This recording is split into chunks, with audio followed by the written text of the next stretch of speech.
Joseph's forgiveness, healing family wounds. Today, a journey through Joseph's story of forgiveness is undertaken, revealing how ancient wisdom can mend modern family wounds. The enduring power of reconciliation and compassion is illuminated, offering profound lessons for contemporary relationships.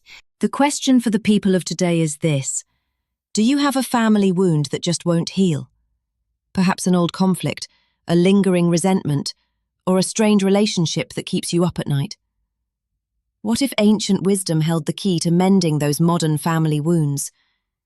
This video dives into Joseph's timeless story, revealing profound lessons on forgiveness and reconciliation that can transform your relationships today. What if the secret to overcoming your toughest family battles isn't a new therapy, but a story from ancient history?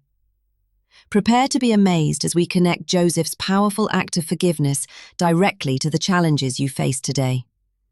This isn't just a historical account, it's a practical guide to mending modern family wounds. Let's get started. In the dusty, sun-baked land of Canaan, a young man named Joseph found himself ensnared in a web of jealousy and betrayal spun by his own blood. His brothers, driven to the brink by a complex mix of envy and resentment, conspired against him. They stripped him of his richly ornamented robe, a symbol of their father's favoritism, and cast him into a deep, foreboding pit. Their hearts hardened. They sold Joseph to a caravan of Ishmaelite traders for a handful of silver coins, sealing his fate as a slave bound for Egypt. In Egypt, Joseph's life took an unexpected turn. Though he was a slave, his unwavering integrity and keen intellect did not go unnoticed. He entered the service of Potiphar, a high-ranking official, and quickly rose through the ranks, earning trust and esteem.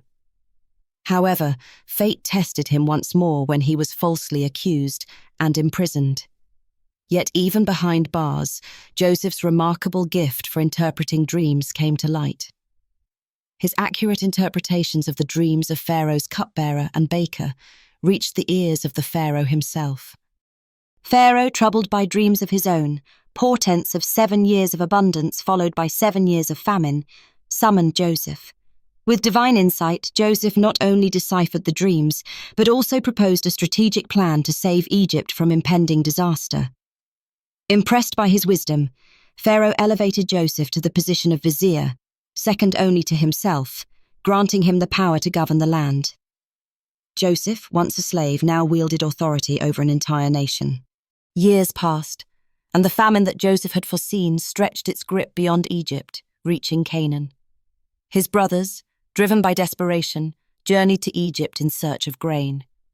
They stood before Joseph, not recognizing the powerful man he had become. Joseph, however, knew them at once. A storm of emotions swirled within him: pain, anger, longing, and forgiveness. He tested their hearts, seeking signs of change. When he was convinced of their remorse and transformation, Joseph could no longer contain his emotions. Tears streamed down his face as he revealed his identity to his brothers, saying, "I am Joseph, your brother, whom you sold into Egypt." The brothers stood in shock, their past transgressions laid bare. But instead of seeking vengeance, Joseph embraced them, offering forgiveness and solace. Joseph reassured them, saying, "Do not be distressed or angry with yourselves for selling me here, because it was to save lives that God sent me ahead of you." The reunion, laden with emotion, marked the beginning of a healing and reconciliation process. Are you all getting this? What an awesome display of forgiveness. I don't know what troubles may or may not be stirring among you and your family members, but let us all try to mimic the attitude of Joseph.